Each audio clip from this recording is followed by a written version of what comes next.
You're in the trenches with Dave Lapham, presented by First Star Logistics. The Bengals continue preseason preparation as we start counting down the days to the first preseason game against the Philadelphia Eagles. Dave Lapham was on hand. The weather wasn't cooperating to be outside, so the Bengals were in the bubble all day. But Lap, before we get into talking about what happened in the bubble, news is circulating. The Bengals made a roster move, waiving rookie tight end Cole Taylor out of West Virginia. And all signs point that tight end Noah Fant is going to sign with the Cincinnati Bengals. The 27-year-old, 6'4", 249-pound tight end, originally out of Iowa, was a first-round draft pick in the 2019 draft by the Denver Broncos, where he spent 3 seasons, and then 3 seasons with the Seattle Seahawks after being part of the Russell Wilson trade. That has got to make Joe Burrow super excited, because that's another weapon to the arsenal if Fant ends up wearing the stripes. Absolutely, Dave. And you look at it, first round draft pick out of Iowa. Iowa is traditionally known as a university that cranks out tight ends. I mean, they've got, George Kittle. I mean, you name a tight end, they seem to have originated from the collegiate level at Iowa. So they do a great job of growing, developing tight ends at Iowa. And Fant is another one of them. And like you talked about, 6 years in the league, good sized guy, 6'4", about 250 pounds. He can run. He's a veteran tight end, so he can work with some of the younger guys. You do have Drew Sample in there as a veteran tight end as well. Mike Gesicki, another veteran. So you get 3 older guys that have got a lot of experience in the National Football League, and obviously Sample and Gesicki mostly with the Cincinnati Bengals. Gesicki a little bit with the Miami Dolphins, but Fant comes in and he's got to learn the Bengals scheme, the Bengals offense, the way the Bengals attack defenses with their tight end, how they utilize the tight end to take advantage of the middle of the football field and win one-on-one matchups there. If the defenses are going to cheat and double team, there are great receivers on the outside. They want to have a tight end, and Mike Gesicki being one of the best in the National Football League to run routes in the middle of the football field, find lanes, find seams, find openings, settle into those bad boys, and let Joe Burrow find you and catch the football. And they feel like Fant can do, that type of thing as well. He is a big physical guy that can block as well. So you can never have enough tight ends that will give you something in the passing attack, but then also in turn, be able to get after it on first and second down when you might want to run the football and anchor defenses and get after them a little bit physically. Yeah, Zach Taylor had a press conference today, and basically the first question was about Fant, where he could not actually talk about Noah Fant, but the reference was, you must have learned something by having Eric All last season, who's out for the season, recovering again from another surgery, that made Fant very a player of interest and maybe a want. And Zach, without saying Noah Fant's name, was shaking his head and talked about what that type of player brings to the Bengals offense. And having watched a little bit of film of Fant from last season, he loves to work the middle of the field. He does. And the common denominator with Eric All and Noah Fant is Iowa. Both those guys played their college football at Iowa. Both those guys come to the National Football League having been, grown and bred as such as a tight end at Iowa, and that means a two-way tight end. You got to be able to do both to play tight end at Iowa. They don't want just receivers. They don't want guys to, basically want to line up as slot receivers and run routes and catch the football and be pretty boys. They want guys to get their nose, dirty and get after it in terms of the end of the line of scrimmage, put your hand in the dirt and knock people around and try to make a statement physically and be part of an outstanding running game and be part of a very physical offensive line, an extension of that offensive line, one more spot at the tight end position. So I think they feel like, Eric All is now, he's out for the year. He's on the shelf. Noah Fant has the same type of background, the same type of training, the same type of football DNA as such, having played his college football at Iowa and having more NFL experience, obviously, than Eric All. But I think that's a very big factor in why they had an interest in Noah Fant to begin with. And I think that, they want to give the tight end position every weapon that they possibly can to be a huge factor in game planning to take advantage of opponents on a week-by-week basis. Noah Fant plays 92 games in his NFL career, 82 career starts, 288 receptions for 3,149 yards, 15 touchdowns.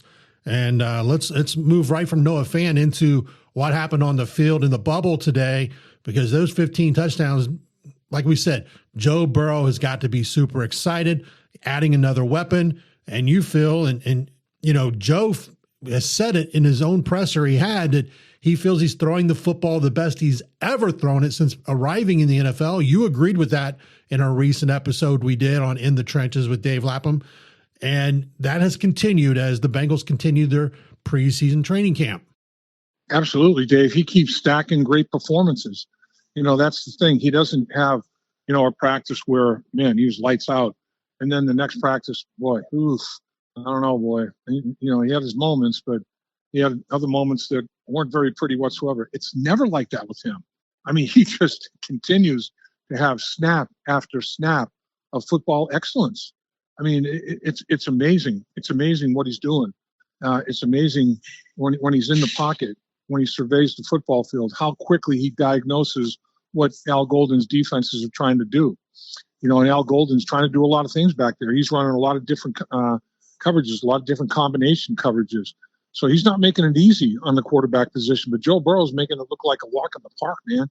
And then when he diagnoses it as quickly as he does, like immediately, then he throws the football. It's premier. I mean, it's like you don't really see it. He's superhuman. He throws the football with such accuracy and so easily. I mean, it just comes out of his hand so smoothly, and the accuracy that he throws the football is just mind-boggling. He'll put it right on a shoulder pad, that right shoulder pad, 35 yards down the football field as the receiver's running on a 45-degree angle out to the sideline. Boom, right there, right on that shoulder pad. If he's running a route in the middle of the football field, then runs a little angle route toward the pylon in the red zone. Boom, right on that shoulder pad. He's remarkable in how well he can throw the football and how catchable a football he throws. I mean, you hear receivers talk about that a lot. It's like, man, the thing about Joe that you got to love is his football. He's got some zip on it. He's got some RPMs on it. But man, it's catchable, and that's a unique talent. And the part of it is, he puts in spots where it is easier to catch the football. He doesn't challenge guys having to make, fully stretch their bodies, to the very last half inch and try to make a fingertip catch. He doesn't do that kind of thing. He puts the ball right on the money and makes the job of the tight ends or wide receivers or whatever the case may be extremely easy. He is having a phenomenal training camp. I think he's probably having the best training camp he's ever had. And, here's a guy that's played at the Pro Bowl. He's a Pro Bowl level guy. And I think he's an MVP caliber player. I think he's a top candidate for the MVP. My opinion, there's nobody that should be rated higher than Joe Burrow in terms of 2025 National Football League MVP. I think he's that type of player, and I think he's performing like that in the early stages of training camp. It's going to be interesting to see what Zach Taylor does with Joe Burrow during the preseason, because Joe has been saying from day one, I want to play in the preseason, and how many reps Zach Taylor lets him take to risk any possibility of injury, of stopping what is becoming, like you said, his best training camp since he's became a Cincinnati Bengal. Yeah, that is going to be interesting because, Joe has been vocal about wanting to play, wanting to get some snaps. And I don't think he's, obviously he's not lobbying to play every snap in the preseason game. That's not what he's talking about. But he wants to, take what he does in practice all week and go into a game against other opponents, players that he hasn't worked against all offseason, every snap of OTAs, mini camp, and everything else. I mean, Joe gets things figured out quickly. And once you're a defensive player and you have to play against him day after day after day, That's tough duty, man. That really is. I mean, he figures things out quickly. He can make adjustments to your adjustments before you can make the adjustments. I mean, he knows what he sees. He reads it out so quickly and effortlessly. He's got a beautiful mind for football. I mean, his vision, to see what kind of coverages they're running, particularly in the middle of the football field, how they'll try to disguise things and rotate safeties and, then roll safeties out over the top of cornerbacks. I mean, he sees all that stuff before it happens. And then he knows exactly what to do to attack it. He knows the kind of move to make. And so I think he wants to, get into preseason games and start the chess match, working against other coordinators that he has not been working against all the time. We've been talking about like training camp, OTAs and mini camp. And, I mean, Al Golden's as good as there is in terms of installing things and every single day adding more to his packages. And, Joe Burrow has been right up to snuff, right up to speed with all of that, making adjustments as he needs to, as Al keeps adding to his repertoire. So, for Joe to go out there in the preseason, go against the defensive coordinator he hasn't seen, for all those reps, and players that he hasn't practiced against for all those reps, that's the last phase of getting ready for the NFL regular season. Paul Brown used to say, there's 3 different levels of tempo in the National Football League: preseason game tempo, regular season game tempo, and playoff game tempo. And they're very, very different. They're extremely and uniquely different. So, the way you have to be ready, though, for the regular season is to ramp up with the preseason and get that under your belt, and take the intensity that you've taken to the practice field every single day, ramp it up a little bit for the preseason games, and ramp it up again for the regular season, ramp it up a third time for the postseason, and hopefully take it all the way, ride it all the way into the Super Bowl. And I think that's Joe Burrow's goal, and I think it should be, because he's as good as there is. You're in the trenches with Dave Lapham, presented by First Star Logistics. First Star Logistics, an awesome place to be employed by. Be sure to learn more about First Star Logistics and possible career opportunities for you by visiting firststarlogistics.com. Lap and I both can attest to how great the company is. We get to go down and work out of the First Star Logistics studios, and we just have a great time every time we go down there.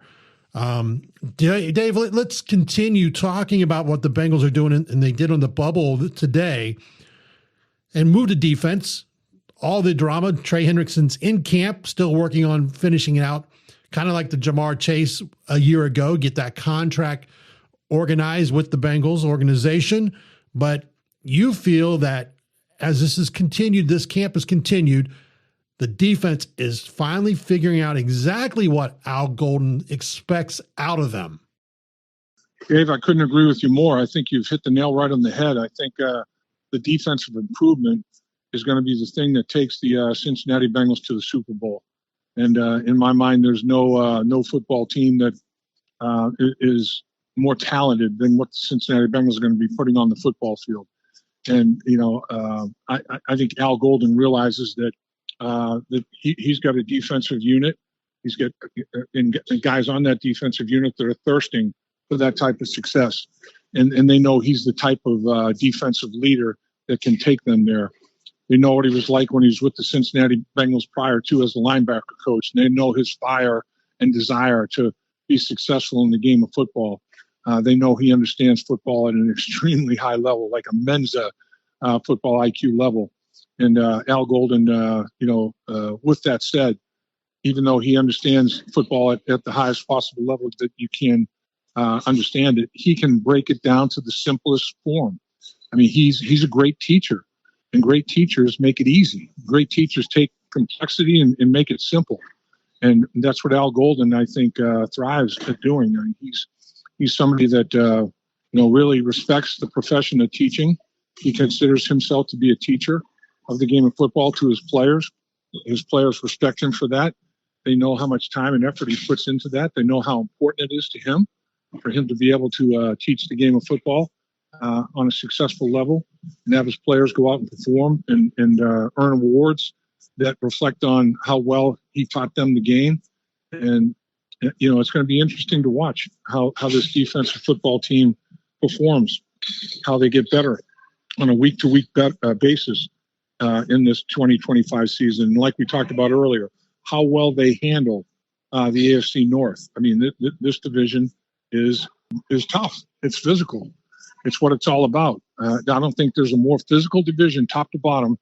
Every single team in the AFC North, Pittsburgh Steelers, the Baltimore Ravens, the Cleveland Browns, all play with tremendous physicality. And the Cincinnati Bengals know that. I mean, they've been working against it year in and year out for many, many years. And all the games against the AFC North, almost every season, they've been like one-score games. I mean, a lot of the AFC North games are decided by a play, decided by, making a play when it was necessary to make it. Play in and play out, you have to perform at an exceptionally high level to win consistently in the AFC North. You can't take plays off. You can't take a series off. You can't take a quarter off. You certainly can't take a half off. I mean, you have to bring it. You have to bring it over and over and over again. You have to be better than your opponent on a snap-by-snap basis. That's how you get things done and win football games in the AFC North, Dave. Dave, you had a unique experience today. Each year, the NFL sends out officials to each NFL city, and they get to meet with people like yourself at broadcast the games and other media sources in that area. That was today. They talk about the rules. Talk about what it's like to sit down and be able to pick the mind of NFL officials, fans. As we know here, when the season gets started and during the season, they will have their share of differences with NFL officials before it's all said and done. Yeah, there's no question. That's the nature of the beast. It's almost like there's no way it's not going to happen. There's going to be disagreements between NFL fans and officials, even when there's a call that has to be made, even though, the hometown team that you're rooting for made a mistake and the official has to identify it and throw the flag. The fans can't stand that the officials flag their team. So it's a very interesting relationship to observe. But watching these officials today, we had an officiating crew. The entire crew was there. It was the referee, the line judge, the head linesman. They had all parties there represented, and they took questions from the audience. And the thing that struck me is how well prepared and well informed they are. I mean, they know that rule book. They can recite that rule book forward, backwards, sideways. I mean, they are prepared. They know of what they speak, and they don't take their job lightly. They know that it is a very, very important role that they play in the National Football League. I mean, one bad mistake by them, making a call that shouldn't have been made, picking up a flag that shouldn't have been picked up, not throwing a flag that should have been thrown, that decided the outcome of a football game, one play. Think about that. I mean, you could all the plays, all the snaps in the game, you can be perfect. And then you have one mess up like that, and everybody in the world is down on you, killing you. Oh man, they're horrible. They blew it. They blew this football game. They didn't get it done. Oh, it was one snap. I mean, if the players played a perfect game, all but one snap, that doesn't happen. That's impossible. So it's like the standard that everybody sets for NFL officials is almost unfair, almost impossible to uphold, really. But listening to and watching these guys interact, this crew has been together for a long time. I mean, I'm talking, 8 years, 10 years, 6 years. These guys have been working together. And then, finding out if an official, say the referee gets injured and has to miss, half the football game, how they have 6-man crew that they just, the line judge becomes the referee, the umpire becomes the line judge and umpire. They basically go one man short. They have 6 men instead of 7-man crews. And they practice that. They work through it. They have meetings. I mean, they meet. I asked a referee, I said, how often do you meet and call the other members of your officiating crew? He goes, oh my gosh. He goes, during the season, I talk to them more than I talk to my wife. We talk all the time. We look over tape together all the time. And these guys take great pride in their job. and they do it at an extremely high level. And they're all in great shape. I mean, I was impressed the condition these guys are in, and it's not even the regular season yet. And they really work hard in the off season to make sure that they don't get out of shape. And really, I mean, I think when the season starts, I think it's almost like a breeze for them. I think they work harder on their conditioning and taking care of themselves physically in the off season than you do during the season. You've been in the trenches with Dave Lapham, presented by First Star Logistics. First Star Logistics is looking to expand their brokerage department by hiring individuals wanting a fast-paced career in the logistics industry. They will empower you to succeed and allow you to create your goals, networks, and make your own money. Be sure to visit firststarlogistics.com for more details. Lap, as always, enjoy spending time with you. We know you're a busy man, not just with us, but also other media opportunities that want to get your thoughts and opinions about the Cincinnati Bengals. Yeah, Dave, had a chance to catch up with a Canadian radio station.